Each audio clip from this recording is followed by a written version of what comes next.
হরে কৃষ্ণ। মায়াপুরে আজ অতি আড়ম্বরের সহিত পালিত হচ্ছে শ্রীমতী ললিতা সখীর আবির্ভাব তিথি।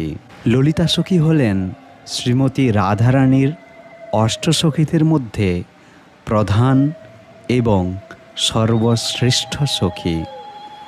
গৌড়ীয় বৈষ্ণব শাস্ত্র অনুসারে তিনি ভগবান শ্রীকৃষ্ণের হ্লাদিনী শক্তির বিশেষ প্রকাশ। তাঁর সেবা, প্রেম ও ভক্তি অতুলনীয়। সংক্ষেপে এখন তার পরিচয় জেনে নিই।